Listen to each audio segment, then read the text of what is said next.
Now, make no mistake when I say this, ultimately, sport and business ultimately is driven by outcomes and results. In other words, we want success, we want victories, we want growth. That's what business success is, that is what sporting success is. But to drive long term success and better outcomes, more victories, we mustn't get fooled into thinking victories are always meaning high performance. And through that very same lens, losses meaning personal failure. If we remove the personal side of it and trust the process, or process, as you might say, then we're able to evolve, refine, and develop our processes. But it only occurs if you commit to that high performance trait, reflection.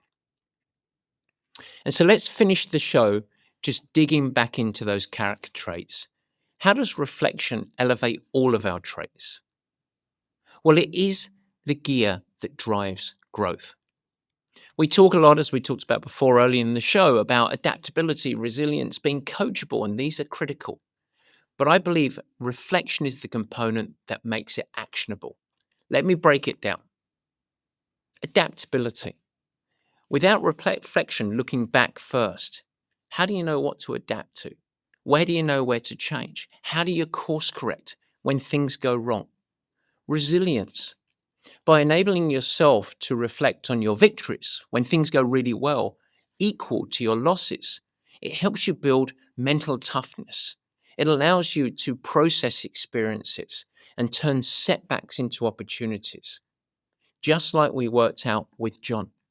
Coachability. Coaches provide feedback, but they also provide a framework. And that framework facilitates a process of reflection that helps you learn from your actions and your execution and therefore adapt to better results. In other words, you need to reflect to absorb the coaching education, apply the lessons, and make the feedback stick that you're receiving. And focusing on the right priorities. There's no doubt reflection helps you separate the noise from what actually drives results, ensuring that you're placing your commitment, your toughness, your smarts, or your talent into things that are going to drive your performance needle. So the four principles of reflection of high performance that I've seen equally effective for athletes and high performers across all arenas. It's very simple. Number one, pause. Take a step back. The moment you finish your race, let it digest. And then when you have a little bit of space, come back and look back.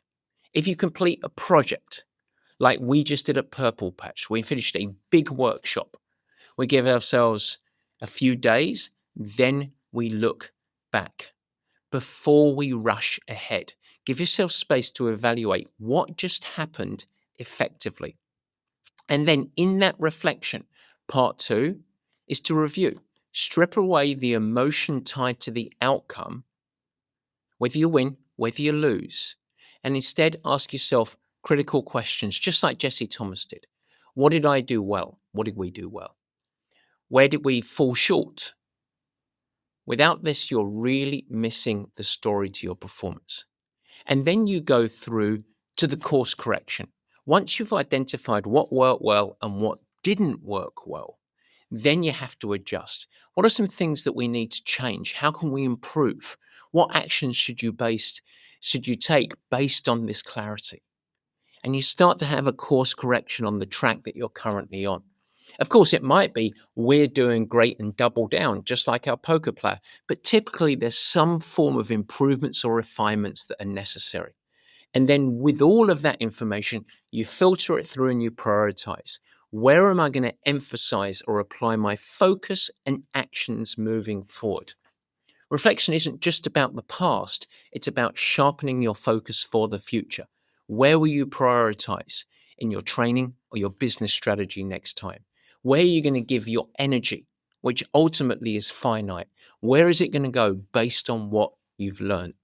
And this is a hugely valuable component. This is reflection. We've covered a lot of ground today, and it all comes down to this very simply: reflection is an essential cog in the high performance machine.